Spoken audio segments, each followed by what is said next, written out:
Bonjour les gars, je vous retrouve ici pour une nouvelle vidéo qui va parler de mes pires expériences au boulot. Voilà, de mes pires expériences avec mes employeurs. Et c'est un peu une vidéo de prévention et de... c'est un peu un coup de gueule, je vous avoue. Franchement, c'est un peu un coup de gueule. Donc écoutez, si vous aimez la vidéo, laissez des commentaires. Parce que je veux absolument votre expérience et vos points de vue par rapport à ce que je vous dis. Et n'hésitez pas à vous abonner, s'il vous plaît. Si vous avez kiffé ce contenu, j'aimerais, avec les commentaires que vous allez me laisser, faire mes pires expériences de mes abonnés. Donc du coup, n'hésitez pas à laisser à mort des commentaires. Je serai les premiers à les lire, je serai la première personne à mettre des commentaires. Et surtout, ça pourra m'aider pour faire une autre vidéo. Donc, n'hésitez pas, faites-vous plaisir.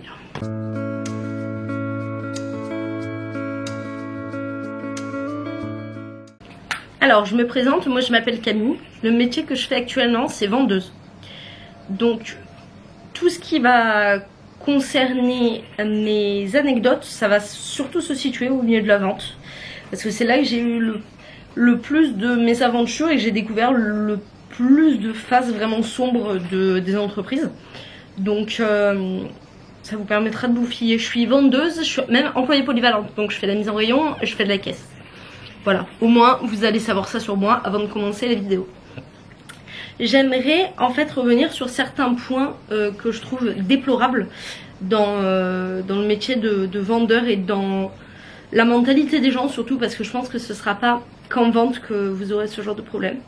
Je dirais pour commencer que ne vous leurrez pas. Je ne mets pas tout le monde dans le même panier, d'accord? C'est un disclaimer, je ne mets pas tout le monde dans le même panier. Mais ne vous leurrez pas. Ce n'est pas parce qu'une personne est au-dessus de vous qu'elle est plus compétente que vous. Pourquoi je dis ça? Je dis ça parce que, en général, dans des entreprises excessivement toxiques, comme ça a été mon cas, les gens qui se retrouvent au-dessus de vous ne sont pas là parce qu'ils brillent par leurs compétences, mais plutôt parce qu'en fait ils sont là depuis le début, parce que ils ont énormément d'années d'expérience et qu'à un moment donné, avant d'embaucher des gens à leur place, il faut obligatoirement proposer la promotion à quelqu'un qui est dans l'entreprise. Donc en fait ils se retrouvent à grimper les échelons comme ça et ça donne des catastrophes. Ça donne des catastrophes comme des managers qui ne savent pas manager par exemple, aussi bête que ça puisse paraître. Ça va donner des catastrophes dans le sens où quand vous allez demander des protocoles, d'écrire des protocoles sur l'entreprise, ils vont être incapables de vous dire comment fonctionne votre rayon par exemple. Et je trouve que c'est quand même très très grave. Je trouve que c'est grave parce que du coup vous n'avez aucun point de repère. Et il ne manque plus qu'en plus de tout ça, cette personne soit manipulatrice et ne respecte même pas les règles qu'il demande aux autres de respecter. Voilà. En fait, moi j'ai été souvent dans des entreprises où vous avez un noyau toxique. Je vous explique avec mes doigts. Vous avez l'entreprise. Ça peut être des patrons ou pas les patrons. Mais en gros, vous avez une entreprise de 5 personnes. Vous avez 2 personnes qui sont là depuis le début, qui ont pris des postes à responsabilité et qui sont, à force d'années, par exemple, amis avec les patrons. Ce noyau toxique, si vous êtes le maillon faible de l'équipe parce que vous n'êtes pas comme eux, parce que vous n'avez pas la même mentalité qu'eux, parce que vous travaillez mieux qu'eux, parce que vous n'êtes pas faux cul comme eux, parce que vous n'êtes pas une balance comme eux, vont vous casser du sucre sur le dos toute la sainte journée. Dès que vous allez faire une erreur, ça va prendre des proportions monstres alors que vraiment c'est rien du tout, parce que c'est vous qui vont regarder et pas les autres, parce que plutôt que de travailler ils vont préférer regarder les caméras pendant des heures, parce que, et en fait ils vont être sur votre dos tout le temps. Et en fait et ils vont être les seules personnes qui vont dialoguer avec les patrons, puisque ce sont les plus haut placés et c'est quand même plus simple de parler entre amis que de faire des réunions avec la personne concernée. Donc ça c'est un des plus gros fléaux d'après moi dans les entreprises actuelles, c'est-à-dire que déjà à partir du moment où, je vous dis n'importe quoi, vous demandez aux gens d'arriver à l'heure et de partir à l'heure, si déjà le responsable ne le fait pas, c'est pas possible. Ça peut pas être ça peut pas être utilisable, vous voyez. Typiquement, moi je me suis retrouvée face à 2 avertissements abusifs. Le premier était le fait de ne pas avoir rangé de vaisselle sale dans le lave-vaisselle. Oui, vous ne rêvez pas, vous avez bien entendu. On m'a mis un avertissement pour le lave-vaisselle non rangé. Alors ils ont caché ça sous un avertissement collectif. Oui, on s'est mangé un avertissement comme ça. Et ce n'était que la moitié de l'équipe, puisque du coup il y a une équipe du matin et une équipe d'après-midi. Donc c'était l'équipe du matin. Étrangement, cet avertissement est arrivé après une des réunions que j'ai eues avec les patrons, durant laquelle je disais que la manager n'était pas une bonne manager et que la personne qui était co-manager était pire que la manager elle-même. Voilà. C'est bizarre, mais on a cherché à mettre un avertissement. Mais le problème, c'est que pour mettre un avertissement, il faut chercher très loin. C'est exactement ce qu'elle a fait, parce que je fais pas partie des gens qui travaillent parfaitement, mais je fais partie des gens qui arrivent à l'heure, qui font leur job, qui font toutes les tâches dans la journée, qui aident les autres rayons, qui nettoient le magasin, qui ne fait pas d'erreur de caisse. Donc en fait c'est très compliqué de me reprocher quelque chose de grave. Donc elle s'est retrouvée par seule réponse à ce que j'avais dit sur elle de mettre un avertissement collectif. Les gens diront que ce n'était pas pour me viser personnellement. J'ai du mal à y croire.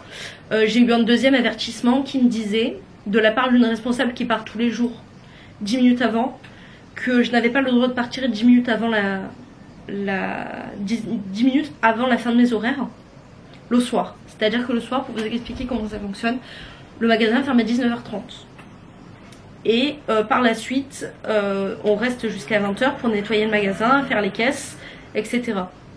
Et en fait ce jour-là on avait tout fait, les caisses étaient faites, le rayon traiteur était fait, les fruits et légumes étaient faits, tout était propre. Il nous restait 10 minutes, donc on a décidé de partir avant pour la simple et bonne raison que certaines personnes comme moi rentrent en bus, donc c'est mieux de prendre des bus pour rentrer chez soi. Et en plus de ça, on avait juste plus rien à faire, donc on a décidé de partir 10 minutes avant. On m'a menacé de me mettre un avertissement à cause de ça. Et pour couronner le tout, je fais partie des gens qui arrivent au moins une demi-heure avant tous les jours. Et quand je me suis retrouvée face au directeur pour leur dire, donc en fait, j'arrive une demi-heure avant, je fais le point avec mes collègues, je ne suis pas payée, je pars 10 minutes avant, je mange un avertissement, ils m'ont dit que les horaires n'étaient pas à la carte. Sauf de toute évidence pour la responsable, puisqu'elle a le droit de partir 10 minutes avant. Ou alors le co-responsable qui, lui, a le droit de venir en retard. Voilà.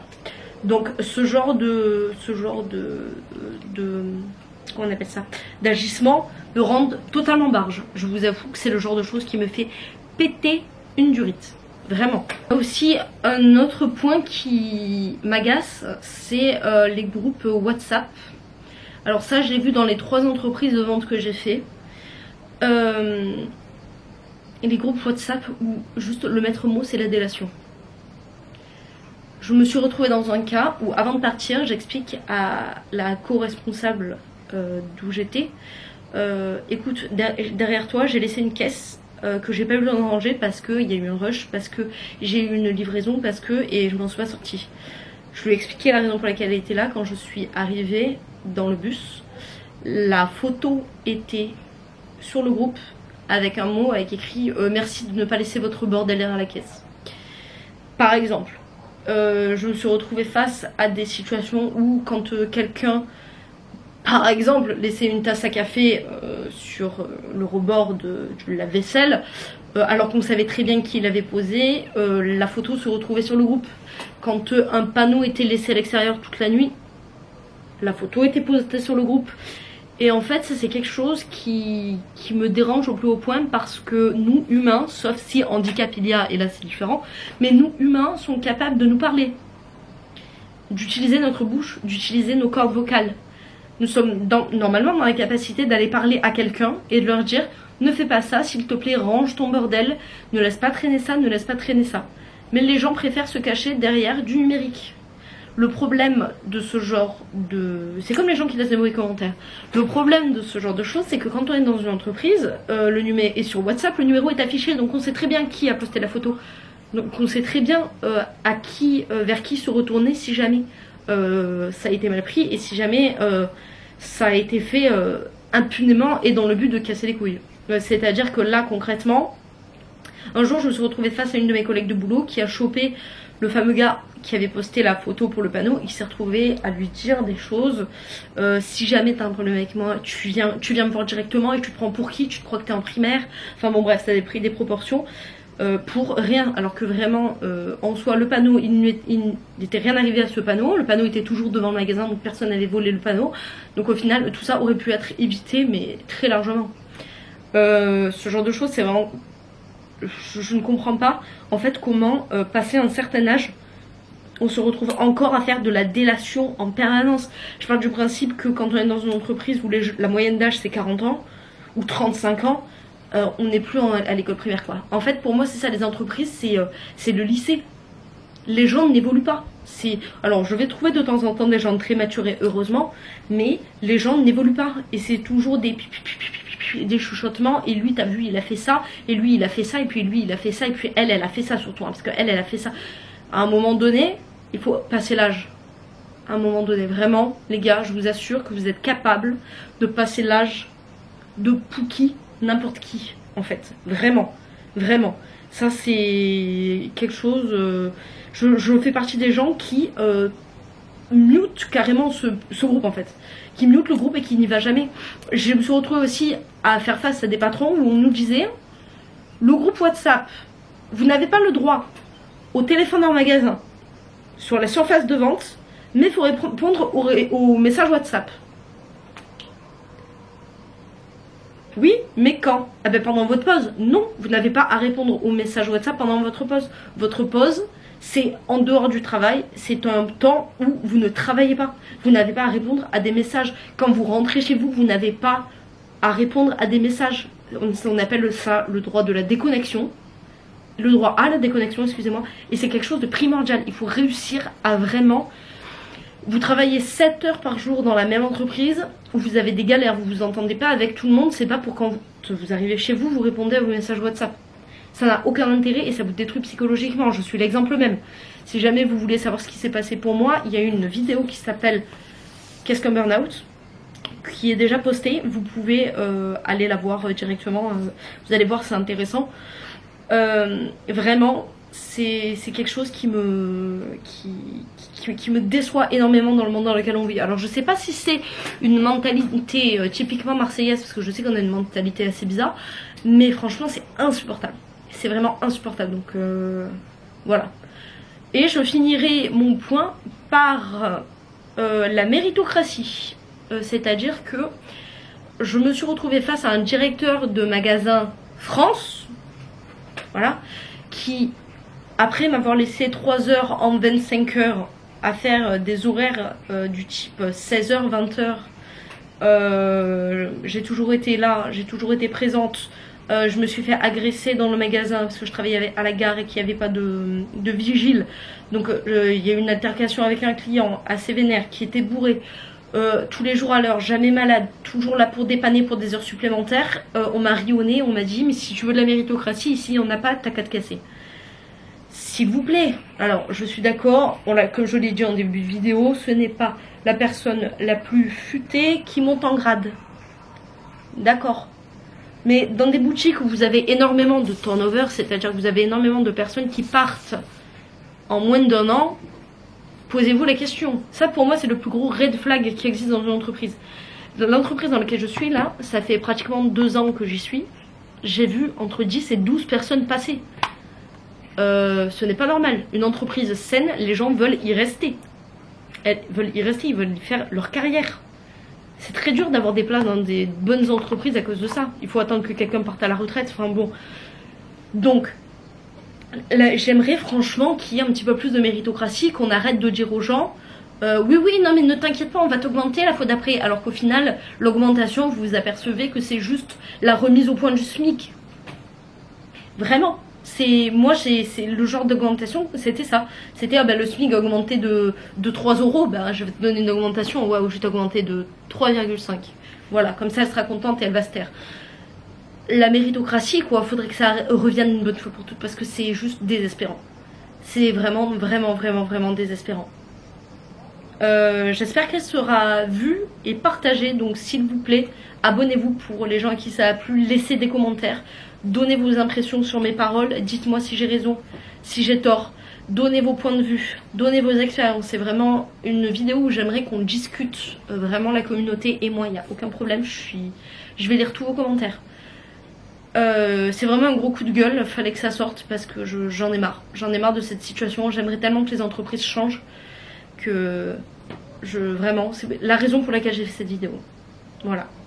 Sur ce, je vous fais des bisous et passez une bonne journée et passez une bonne journée de boulot pour les gens qui bossent.